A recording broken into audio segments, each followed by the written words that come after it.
Baik, sambungan pada malam ini. Tengok siapa-siapa yang ada kitab tu, tengok kembali sambungan pada muka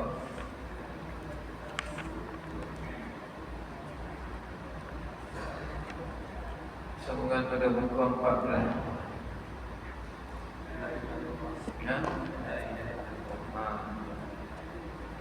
14. Bismillahirrahmanirrahim. Qala musannif rahimahullahu ta'ala. Maka makna la ilaha illallah itu, makna terjemahannya, tiada Tuhan yang disembahkan dengan sebenar pada nafsul amri itu melainkan Allah. Jadi sebelum ini kita sudah selesai membicarakan tentang sifat-sifat yang wajib bagi Allah Ta'ala dan juga sifat yang mustahil atas Allah, serta satu sifat yang harus. Kemudian habis dah kita bincang tentang sifat yang wajib bagi Rasul, sifat yang mustahil atas Rasul, serta satu yang harus. Maka semua tu ada 50 sifat yang sudah kita habiskan perbicaraannya, ya. Maka 50 sifat tersebut sekurang-kurangnya lah mukallaf setiap mukallaf kena belajar sehingga mengetahui dan faham dan beramal dan dapat pegang kuat di hati dan juga ubah dah. 50 sifat itu sekurang-kurangnya paling kurang dan kurang tak boleh dah, ya. Wajib sebab apa? Sebab nak mensuahkan dia sebagai orang Islam yang sebenar. Walaupun dia belum dan tidak perut orang Islam, maka itu bukan jaminannya dia Islam selama-lamanya, ya. Bahkan jaminannya dia kena belajar, kena mengaji, kena tahu perkara-perkara yang boleh menyebabkan ataupun yang boleh menjaga dia daripada tergelak daripada Islam, ya. Maka di dalam perkara tersebut kita dah bincang dari sini 20 sifat yang wajib bagi Allah dan juga 4 sifat yang wajib bagi Rasul. Semua ada 50. Maka semua 50 sifat tersebut dia terkandung dalam makna la ilaha illallah Muhammadur Rasulullah. Bila kita kata la ilaha illallah Muhammadur Rasulullah tu merangkumilah dan terkandung makna 50 aqaid iman yang sudah kita selesai bicarakan yang lepas tu. Kata dua kalimah ni mengandungi semua. Maka di sini nak urai saja tu. Nak urai makna la ilaha illallah dulu, kemudian nak urai pula Muhammad Rasulullah kemudian. Jadi maka makna la ilaha illallah itu tiada Tuhan yang disembah dengan sebenar. Maksud makna itu terjemahan dia. Tiada Tuhan yang disembah dengan sebenar pada nafsu amri. Nafsu itu diri, amri itu perkara, diri perkara. Melainkan Allah. Artinya Allah lah yang disembah, Tuhan yang disembah dengan sebenar pada nafsu amri, pada diri perkara, ya. Sebab ramai orang dakwa Tuhan masing-masing, ya. Ramai umat dakwa Tuhan masing-masing. Umat ni dakwa Tuhan dia ni, umat tu pula dakwa Tuhan dia ni. Umat Islam dakwa Tuhan dia Allah. Jadi ramai dakwa Tuhan macam-macam, ya? Maka Tuhan mana yang sebenarnya yang disembah dengan sebenar pada nafsul amri, pada diri perkara tu? Allah sahaja yang disembah dengan sebenar. Lain pada Allah tu bukan Tuhan yang disembah dengan sebenar pada diri perkara, ya? Bahkan disembah dengan tak sebenar, sembah dengan tak sebenar daripada Allah. Itu maksud la ilaha illallah. Kata la ilaha illallah, tidak ada Tuhan yang disembah dengan sebenar pada diri perkara, diri zat Tuhan itu melainkan Allah lah yang disembah dengan sebenar-benarnya. Lain daripada Allah disembah dengan tak sebenar, ya?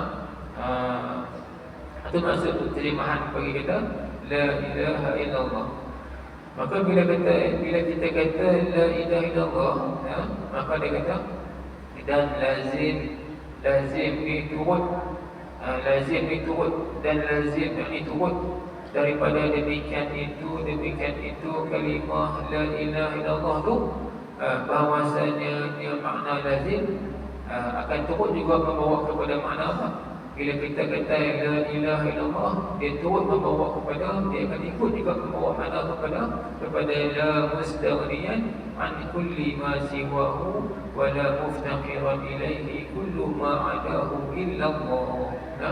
Bila kita kata la ilaha illallah, maka maknanya la mustaghniyan an kulli ma siwahu wa la muftaqiran ilaihi kullu ma adahu illallah.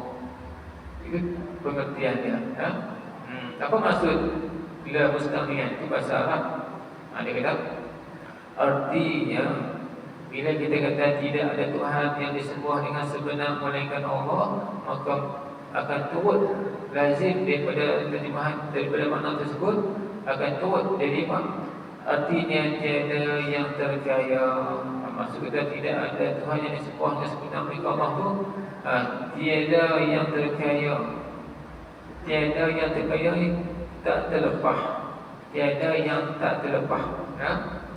Terkaya ni terlepas. Bukan maksud terkaya ni harta banyak tak. Tiada yang terkaya ni tiada yang terlepas daripada tiap-tiap barang yang lainnya, dan tiada yang berkehendak kepadanya oleh tiap-tiap barang yang lain melainkan Allah. Dimaksud kata tidak ada Tuhan yang disembah melainkan Allah tu, Tuhan yang sebenar tu, artinya tidak ada yang terkaya daripada yang lain, dan tidak ada yang berkehendak kepada yang lain melainkan Allah lah yang terkaya, dan melainkan Allah lah yang dibahagia kepadanya. Itu maksud la ilaha illallah. Kita kata la ilaha illallah, ni tidak ada Tuhan yang terkaya melainkan Allah yang terkaya. Maksud terkaya tu yang tak bahagia, terlepas. Bukan kaya dengan mana banyak harta tak. Terkaya dengan mana terlepas, tak bahagia. Melainkan Allah lah yang terkaya, yang tak bahagia apa. La ilaha illallah juga dengan mana tidak ada yang bahagia kepadanya melainkan Allah lah yang dibahagia kepadanya. Daripada Allah, siapa pun tak bahagia. Ada kita bahagia kepada benda daripada Allah. Tak ada. Melainkan kita bahagia kepada Allah sahaja. Itu maksud lazim turut makna dari kata la ilaha illallah tu, memberi faham juga kata mana lazimnya Allah lah yang terkaya, yang terlepas, yang tak bahagia kepada yang lain, dan Allah juga lah yang dibahagia. Selain padanya semua bahagia kepada dia. Itu Allah. Maka siapa-siapa yang ada dua sifat ni, maka boleh mengaku Tuhan lah. Apa? Terkaya, terlepas, tak bahagia. Siapa ada yang tak bahagia ni? Ataupun semua makhluk duduk bahagia kat dia. Siapa dia lagi yang macam tu? Tak ada, mereka Allah lah.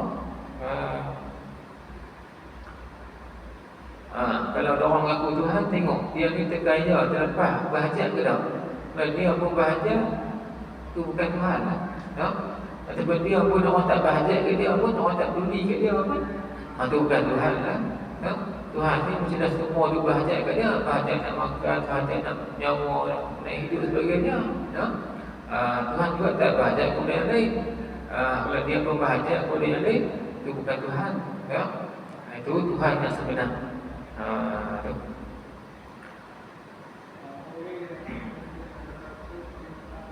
Dan bermula ini lazim ni. Makna lazim ni, kita faham makna lazim ni, menghimpun ia makna lazim ni akan segala aqaid, akan segala makna aqaid, makna akidah yang bergantung, yang bersangkut dengan Tuhan. Di makna lazim ni, dia sudah mengumpulkan segala akidah-akidah yang bersangkut dengan Tuhan. Bila kita kata Tuhan tu terkaya, maka hal lain tu tak terkaya, semua lekeh juga. Bila kita kata Tuhan tu semua tu bahagia kepada dia, Tuhan tu Allah tu, maka hal lain tu bahagia kan? Hal lain semua bahagia kepada dia, dia tak bahagia apa-apa. Tu panggil apa? Makna lazim. Bila kita faham dah Allah terkaya, terlepas, tak bahagia, maka dia sudah menghimpunkan segala aqaid, segala akidah yang bersangkut dengan ketuhanan. Apalagi perkara yang bersangkut dengan Tuhan. Kalau ada macam tu, kalau ada bahagia ataupun tak dibahagia kepadanya, maka itu bukan Tuhan. Kalau bahagia kepada tempat nak duduk, bukan Tuhan. Bahagia kepada apa lagi? Bahajat kepada pihak kanan ke Allah tu berada di pihak atas. Itu sifat makhluk bahajat kepada pihak, Allah tu di bawah, bahajat kepada pihak, Allah tu bertempat duduk pula, duduk atas aras, duduk tu, duduk tu bertempat bahajat. Allah tu bukan Tuhan, Tuhan tak bahajat, Allah tak bahajat. Jadi bermula ini lazim, ini makna lazim ni mana? La mustaqniyan ni, tiada terkaya daripada tiap-tiap barang yang lainnya, dan tiada yang berkehendak bahajat kepadanya oleh tiap-tiap yang lain, melainkan Allah lah yang dibahajat, melainkan Allah lah yang terkaya, yang terlepas tu. Makna lazim ni sudah menghimpunkan segala makna aqaid yang bergantung dengan ketuhanan. Bila kita faham dua perkara ni, otomatik kita kenal Tuhan sama, kenal lah. Kalau tak faham dua perkara ni, memang tak kenal Tuhan, tak kenal lagi. Bila tak kenal Tuhan, maka boleh membawa kepada cedera pada pegangan akidah, takut-takut boleh membawa kepada kufur. Na'udzubillah min zalik. Kena jaga tu, betul penting kita mengaji kaedah ni, nak jaga kita daripada kekal Islam sampai mati. Nak kekal Islam sampai mati bukan senang, kena mengaji, kena belajar, kena buat amal pula. Ilmu akidah kena jaga. Bukan jaminan orang-orang Islam terus sampai mati, tak mesti. Kalau dia tak mengaji, maka dia buat beberapa perkara yang boleh menjatuhkan akidah dia jadi kufur. Na'udzubillah, jadi kufur pula lah. Itu juga orang kafir. Orang kafir, tak semestinya dia bila nak berlaku orang kafir, dia kafir sama-lamanya sampai kiamat, sampai mati, tak mesti. Kadang-kadang dia belajar, dia mengaji, dia faham, dia kenal Tuhan, dia Islam pula, dia beriman, maka dia selamat.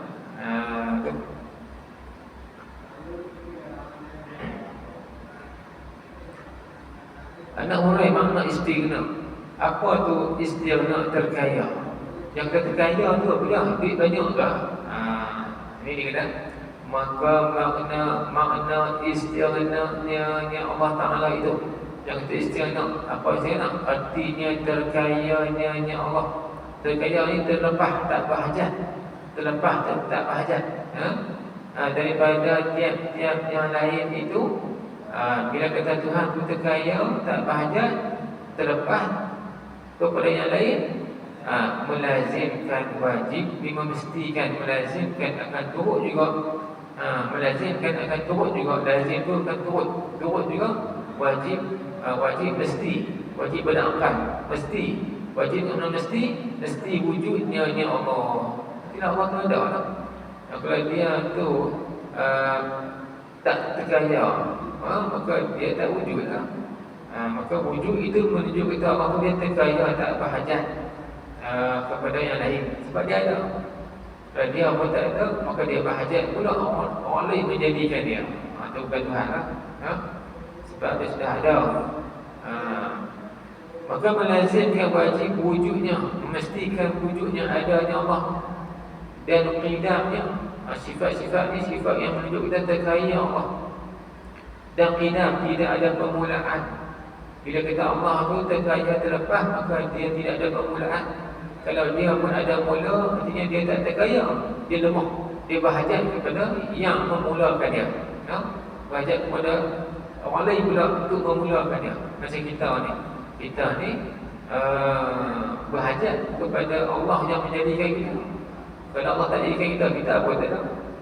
Allah tak buat kita ni, kita buat tak ada. Maka kita berhajat kepada Allah untuk menjadikan kita jadi kata muka bumi ni. Maka Allah dia tak berhajat kepada yang lain-lainnya, bahkan dia tidak dijadikan. Kalau dia berhajat, kalau dia tak terkaya, maka terkaya ni dengan mana tak berhajat kepada apa pun yang menjadikan dia. Dan menunjuk juga melazimkan wajib baqa'nya hanya Allah. Wajib baqa'. Apa baqa'? Kekal, tak binasa. Itu menunjuk kita Allah tu terkaya, terlepas, tak berhajat daripada siapa-siapa pun untuk membinasakan dia. Bahkan siapa pun tak boleh binasakan dia. Kita ni berhajat kepada siapa-siapa membinasakan kita. Ada binasa, berlaku binasa di kita, di makhluk lain. Maka Allah Ta'ala dia terkaya terlepas tak berhajat, siapa pun tak boleh membinasakan dia, mematikan dia, siapa pun tak boleh. Maka itu menunjukkan dia itu terkaya, terlepas, tak berhajat. Dan mukhalafatuhu lil hawadis, artinya melazimkan wajib. Bila kata Allah itu terkaya, terlepas, tak berhajat, melazimkan wajib. Wajib apa? Wajib mukhalafah lil hawadis. Wajiblah mukhalafah, bersalahan bagi yang baharu, tak sama dengan baharu. Kalau dia sama dengan baharu, artinya dia pun berhajat lah. Dia berhajat. Macam kita baharu makhluk ni, baharu benda yang dijadikan, maka kalau Allah sama dengan kita, sama ada pihak, ada tangan ke, ada muka ke, maka itu namanya tak terkaya, berhajat. Jadi ada anggota ni, ada zirim ni ngomongin berhajat. Berhajat sudah menjadikan zat dia. Jadi dia tak sama dengan makhluk. Satu segi apa pun tak sama. Sikit pun habuk pun tak sama. Sikit habuk pun tak sama. Satu pun tak sama. Baik. Sebab tu tak boleh nak kita nak bandingkan, umpamkan, gambarkan dengan apa-apa, sebab tak sama. Kalau sama, itu melazimkan dia tu tak terkaya lah. Bahkan dia berhajat lah. Sebab jenis makhluk ni dia berhajat. Berhajat mengambil ruang, beri berhajat kepada diri, berhajat kepada penumpang, dan sebagainya. Tak sama makhluk. Dan qiyamuhu binafsih, bila sebut kata Allah Ta'ala tu terkaya, terlepas, tak berhajat, maka melazimkan wajib juga qiyamuhu binafsih. Apa qiyamuhu binafsih? Seperti mana sudah kita bincang tadi, itulah Allah Ta'ala tu tidak ada yang menjadikan dia, dan juga Allah tu tak menumpang apa-apa. Zat dia tak menumpang apa-apa. Kalau dia menumpang, bahkan dia pun ada yang menjadikan dia, maka dia nama tak terkaya, bahkan dia berhajat, tak terlepas, bahkan dia berhajat. Artinya Allah tu dia tidak ada yang menjadikan dia, dan dia tak menumpang apa-apa. Macam nanti bincang dalam perbahasan tu lah, yang organisasi tu menumpang yang mana dia sifat. Kuning kena menumpang di pisang, putih kena menumpang di baju sifat-sifat, kena tumpang. Maka Allah bukan jenis menumpang. Kalau menumpang tu namanya berhajat. Bila berhajat tak terkaya. Itu terkaya wadiyun. Allah tu wadiyun anil alamin, yang terkaya, terlepas daripada sekalian alam, tak banyak apa. Ada Tuhan yang senang. Jadi kalau kita berdakwah kepada masyarakat yang bukan Islam ni, kalau mereka tengok perbahasan kita ni memang rumah jelas lah Islam ni, nyata, terang-terang. Tak boleh nak bakang, tak boleh. Tidak ada benda yang boleh membakang ataupun nak menolak dakwaan, tidak ada. Sebab hujah-hujah mereka pun hujah yang tak betul. Kan Islam ni pada betul. Mana boleh nak menegakkan benda tak betul? Tak boleh. Orang nak menegakkan benda yang basah pun tak boleh. Tak kena benda yang tak betul pun. Orang kafir nak menegakkan Tuhan ni apa? Dia pun tak boleh pergi. Kalau kita hujah ni pun memang dia pakai galak sekali. Hujahan mereka tu hujahan yang batil, yang palsu ke kau?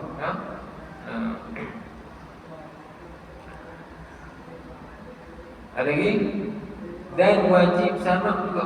Bila mana katanya Allah tu terkaya, maka termasuk juga sifat terkaya, terlepas, tak berhajat tu mah wajib sama sifat berdengar. Dia bersifat yang berdengar, maka dia bila bersifat yang berdengar, maka dia tak berhajat lah untuk siapa-siapa, untuk siapa-siapa buat bagi dia dengar, sebab dia sudah bersifat dengan berdengar. Maka pendengar Allah ni pendengar yang sempurna lah, seperti pernah dibincang dalam perbahasan lepas tu. Mendengar pada sekalian perkara yang mawjud, yang ada. Asalkan perkara tu ada, maka Allah mendengar walaupun tak bunyi, walaupun diam, walaupun terselidung sekalipun, asalkan dia ada, maka pendengar Allah tu dia boleh mendengar perkara, tiap-tiap perkara tersebut. Maka menunjukkan Allah tu dia terlepas, tak berhajat kepada perkara yang lain, sebab dia sudah bersifat dengan pendengar.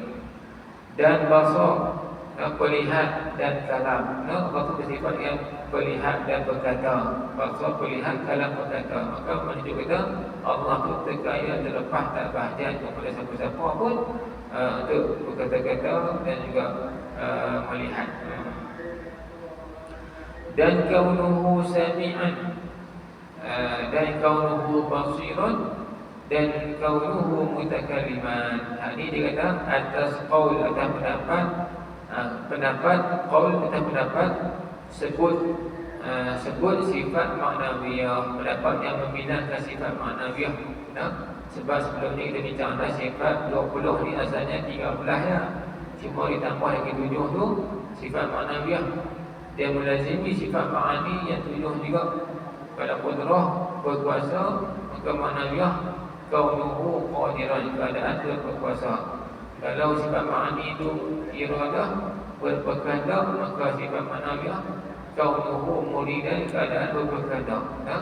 Maka semua sifat maknawiyah tu dia bagi ulama yang membilangkan dia sebagai sifat, maka dia termasuk juga lah dalam kata sifat istighna Allah Ta'ala.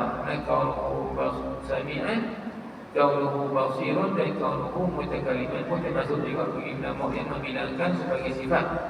Tapi kalau ulama yang tak membilangkan sebagai sifat, maka tak perlu masukkan sini lah. Tak perlu lah. Kerana jika tiada wajib baginya sifat, sebab apa? Wajib memestikan, melazimkan wajib sifat wujud, mewajibkan sifat qidam baqa, mukhalafatuhu lil hamadis qiyamuhu binafsi sama pasal kalam. Sebab apa kena sabitkan? Sebab apa kena menyatakan lazim wajib bersifat-sifat demikian? Kata kerana jika tiada wajib, tak wajib berangkat. Jika tak wajib Allah bersifat dengan wujud, tak wajib tadi ya. Baginya sifat ini ada sebut tadi, nescaya berkehendak, berhajat pula lah. Ya Allah kepada yang mengadakan, kepada yang mengadakan dia. Kalau dia tak bersifat wujud, maka ketika itu dia berhajat kepada yang mengadakan dia. Artinya tak terkaya. Kalau dia tak bersifat dengan qidam, artinya ketika itu dia berhajat kepada zat lain yang memulakannya, maka tak terkaya Allah berhajat. Kalau dia tak bersifat yang baqa, maka dia akan bersifat dengan apa? Berhajat kepada orang lain untuk mentiadakannya. Maka lemah pula lah. Tak terkaya. Jadi kalau tak bersifat-sifat tadi, itu menunjukkan dia tu berhajatlah, berkehendak kepada yang mengadakan, ataupun kepada zat, berhajat kepada zat, berhajat kepada zat untuk tumpang, atau kepada mereka, ataupun berhajat kepada mereka yang menolak daripadanya akan kekurangan. Berhajat kepada apa? Untuk buat bagi dia jelek. Kalau dia buta, maka dia berhajat kepada siapa-siapa untuk menjelekkan dia. Kalaulah dia ni tuli, maka dia berhajat pula kepada siapa-siapa untuk bagi dia mendengar. Kalau dia bisu, maka ketika itu dia akan berhajat kepada siapa-siapa untuk bagi dia berkata-kata. Maka jenis berhajat ni sifat yang lemah. Maka Allah dia tak berhajat. Dia tak berhajat, mestilah dia bersifat dengan berkata, pendengar, melihat, dan tadi ingin disebut tadi. Tadi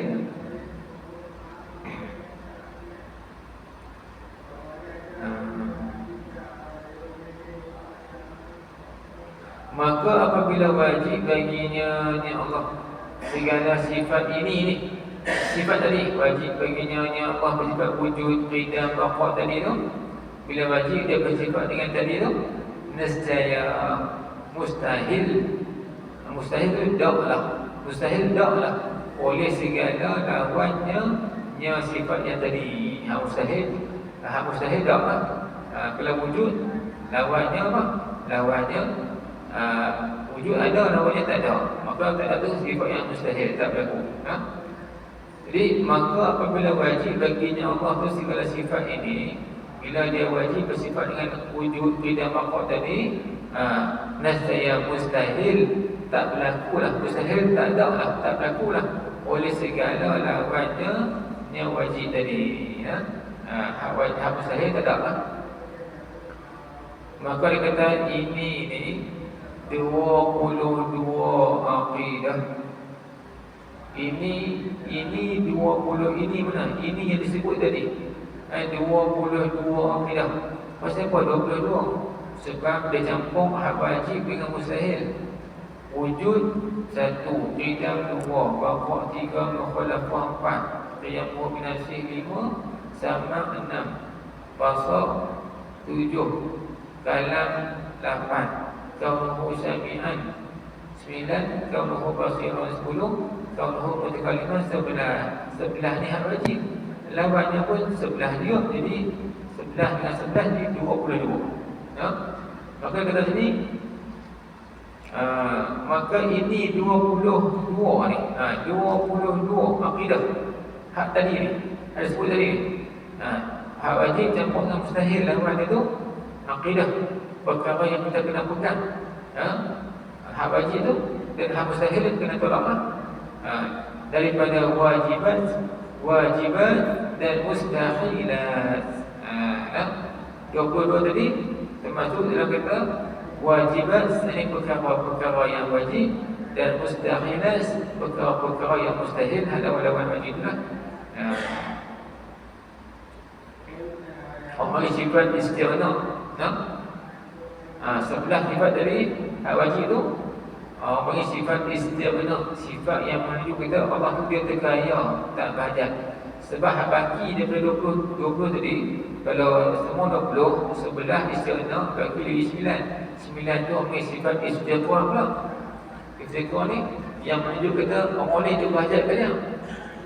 Sifat ni istighna ni menuju kita dia tu terkaya, tak bahajat apa. Baki lagi 9. 9 lagi tu sifat yang menuju kita semua makhluk tu bahajat ke dia. Bertang sebut lagi.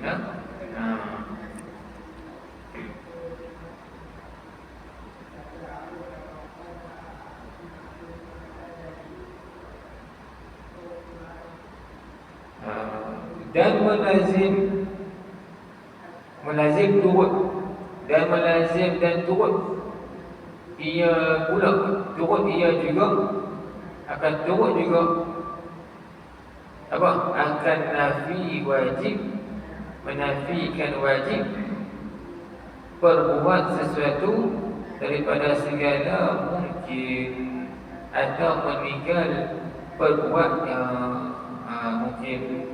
Jadi akan turut juga membawa kepada nafi akan wajib berbuat sesuatu daripada segala mungkin atau meninggalkan perbuatnya.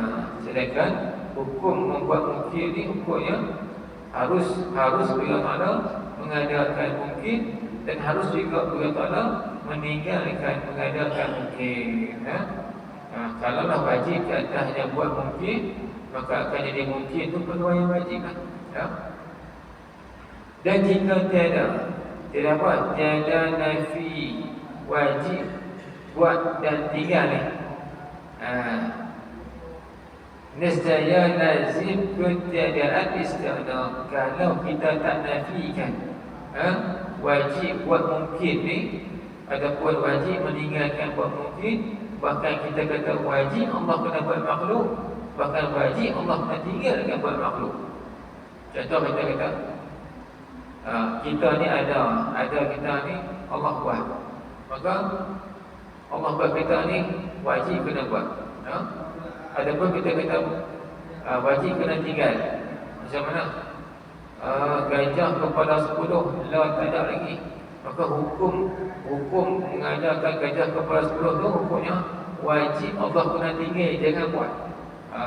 Kalau kita kata Allah tu wajib buat kita ataupun wajib meninggalkan buat mungkin, itu dia kata nasaya lazim turutlah ketiadaan istighna. Tak terkaya lah, tak terlepas lah. Kalau dia pun wajib kena buat. Ni ada orang terpaksa dah suruh buat juga. Lepas ada orang yang paksa dah suruh tinggalkan buat mungkin, jangan buat. Maka dia tak terkaya, dia dibahajat. Lemah. Kalau kita sini, dan jika tiada nafi wajib buat dan tinggal mungkin tu. Bahkan kita kata wajib kena buat. Tu ketika tu nescaya lazim mesti turut ketiadaan istighna'nya Allah. Tak tergaya. Sebab wajib kena buat. Nak pokoknya harus Allah buat mungkin ni ke wajib. Tergaya tu daripada tak tergaya tu. Ketiadaan istighna'ah tak tergaya tu daripada membuat sesuatu itu atau meninggalkannya.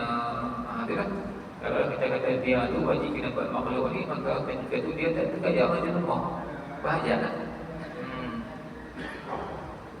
Maka ini satu akidah, iaitu akidah harus. Ini mana? Ini yang dikatakan wajib kita kena menafikan wajib buat mungkin tu.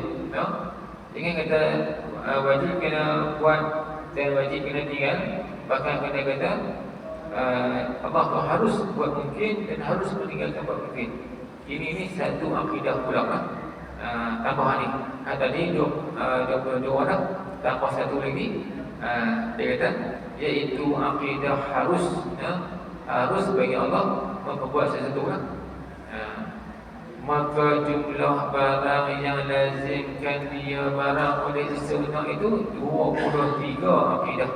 Maksudnya sifat-sifat yang masuk dalam kata istighna'ah itu ada 23 sifat lah. Sebab tu sifat istighna'ah ada 23 sifat. Campur yang wajib dan campur yang mustahil. Dan satu yang harus. Wajib ada 11, mustahil ada sebelah 22. Campur satu yang harus, maka jadi 23 sifat istighna'ah. Kalau kita jawab orang Islam, kita waliah apa-apa, tanya macam ni, jawab ni. Apakah sifat istighna'ah bagi Allah Ta'ala? Nah, mana? Mana ingatlah wujud Perintah Muqaddafah tadi ada 11 sifat yang wajib dan lapannya 11 juga. Serta satu yang harus, sifat yang menunjuk kita Allah pun terkaya, terlepas tak berhajat kepada satu apa pun.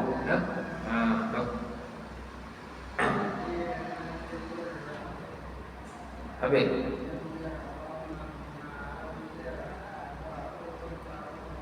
Dan iftiqar. Ini nak menunjuk kita sifat yang masuk dalam kata iftiqar. Apa iftiqar? Dia kata artinya iftiqar. Tadi makna istighna'ah mana? Maka istighna'ahnya Allah Ta'ala tu, itu makna istighna'ah. Hal yang disebut iftiqar. Dan iftiqar artinya iftiqar berkehendak segala yang baharu kepadanya Allah. Iftiqar ni sifat yang menunjuk kata segala baharu, segala makhluk duk berhajat kepada dia. Itulah iftiqar. Dia kata segala berkehendak segala yang baharu, berkehendak oleh segala yang baharu kepadanya Allah. Itu bila kata semua baharu duk berkehendak pada dia, duk tumpu pada dia, melazimkan hayah, maka mestilah akan turut juga bersifat dengan hayah. Apa hayah? Hidup. Bila dia hidup, maka makhluk pun tumpu pada dia, duk berhajat kat dia. Kalau dia mati, siapa nak berhajat kat dia? Dia mati. Itulah. Itu hidup tu, hidup Allah tu, hayah tu menunjuk kita sifat yang menunjuk kita makhluk duk berhajat kepada dia. Sebab apa? Sebab dia hidup. Dan kudrah ini melazimkan kudrah pula. Bila kita sifat yang berkehendak kepada oleh segala yang baharu kepadanya Allah tu, itu melazimkan kudrah juga. Apa kudrah? Berkuasa. Maka mestilah makhluk ni duk berhajat kepada berkuasa Allah untuk menjadikan makhluk. Makhluk duk berhajat. Dan iradah berkehendak itu melazimkan juga iradah. Bila kita berkehendak segala yang baharu kepada Allah, maka itulah menunjuk kita Allah pun bersifat dengan iradah. Berkehendak, dia berkehendak. Kalau dia tak berkehendak, siapa boleh kata apa? Boleh kata apa? Dan ilmu Allah Ta'ala pun menunjukkan semua makhluk dia berhajat ke dia. Sebab apa? Kalau tanpa ilmu dia, kita nak tahu mana semua yang kita tahu ni. Maka semua ilmu yang kita ada ni, semua ilmu Allah Ta'ala belakang. Maka ketika itu menunjukkan kita ni berhajat kepada Allah Ta'ala di sebuah ilmu dia. Hadis siapa? Dan kaunuhu hayyan, melazimkan juga kaunuhu hayyan. Ini sifat apa nama? Maknawiyah bagi hayah. Dan kaunuhu qadiran, dan kaunuhu muridan. Qadiran melazimkan qudrah, muridan melazimi iradah. Jadi tiga sifat ni dia mulazamah, dia ikut bagi tadi lah. Hayah, qudrah, iradah dan ilmu. Ini mengikut ulama seperti mana yang disebut tadi, mengikut pendapat ulama yang membilangkan dia sebagai sifat lah. Kalau nak kira ni sekali pun boleh juga, tak mahu kira pun tak mahu. Ini menunjukkan Allah Ta'ala tu semua makhluk tu berhajat kepada dia, sebab dia hidup, sebab dia berkuasa, sebab dia berkehendak, sebab dia berilmu. Maka semua makhluk berhajat kepada dia. Dan kaunuhu aliman atas qaul subut. Jadi semua tadi tadi kaunuhu hayyan, kaunuhu qadiran, kaunuhu muridan, kaunuhu aliman tu atas qaul, mengikut pendapat yang subut, yang sabitkan sifat ma'nawiyah. Kalau tak mau kira ni pun tak apa, ikut ulama yang membilangkan yang tak membilangkan ma'nawiyah. Dan akan wahdaniyah. Jadi melazimkan wahdaniyah juga. Bila kata sifat istiqah ni menunjuk kata berkehendak segala yang makhluk, berkehendak segala yang berharu kepadanya Allah tu, maka lazimlah, pastilah Allah tu bersifat dengan wahdaniyah. Bolehlah tunggal satu pada zat dia, tak berbilang. Kalau dia ada dua tiga zat yang sama serupa, maka hilanglah tumpuan. Hilang tumpuan. Bila dia satu saja, maka semua tumpu ke dia. Itu menunjukkan dia tu bersifat dengan wahdaniyah. Dan wahdaniyah ni menunjukkan dia tu istiqah, bersifat istiqah. Apa? Semua makhluk berhajat kepada dia. Manakala wajib segala sifat ini, bila kata segala sifat ini wajib, mustahil lah segala lawan yang mustahil lawan dia lah. Mustahil lah tadi ni, mustahil lawan hayah, mati. Mustahil lawan qudrah tu lemah. Mustahil lawan iradah tu tak berkehendak. Ada mustahil yang tak berlaku. Maka jumlah barang yang ini sifatnya, barang tu sifat yang melazimkan dia sifat tu oleh iftiqah, itu 18. Dia 18. Dia 18 akidah 18. Artinya 9 lah. 9 yang wajib dan 9 yang lawan bagi wajib. Maka jadi 18 akidah. Campur tadi istighnah dengan iftiqah, jadi apa? Campur istighnah tadi dah 23. Campur dengan iftiqah jadi 18. Apa? 23 18 41. Cukup lah. Lepas tu dekatlah maknanya, terkandung dalam mana kata la ilaha illallah tu. Dia kata la ilaha illallah mana tu? Kalau kita kata la ilaha illallah, kita faham maksud dia tu, dia lebih apa nama? Lebih berfaedah lah. Kalau tidak ada faedah apa. Kata panggil nasi lah. Panggil nasi tu apa? La ilaha illallah. Malam ketiga ni gulai. Itu apa? La ilaha illallah, la ilaha illallah. Malam pertama ni petang terjadi. Ingat tu apa? Tak faham. Bila faham ni dia tak main. Perasaan-perasaan dia tak main. Dia ingat kita tu kan? Itu penting kita dapat pemahaman yang baik. Baik. Wallahu a'lam lah. Dan kalimah yang kedua iaitu Muhammadur Rasulullah. Apa dia pula makna Muhammadur Rasulullah? Tadi kita bincang makna la ilaha illallah. Kita bincang pula makna Muhammadur Rasulullah tu apa dia maksudnya? Apa makna yang dikandung dalam kalimah Muhammadur Rasulullah tu? Makna apa dikandung dalam tu? Bila kita faham maknanya, maka bila kita kata tu, barulah dia berkesan dalam hati kita, ada kesan yang baik, insya-Allah. Wallahu a'lam. Baqi tentang itu dan kalimah yang kedua, wallahu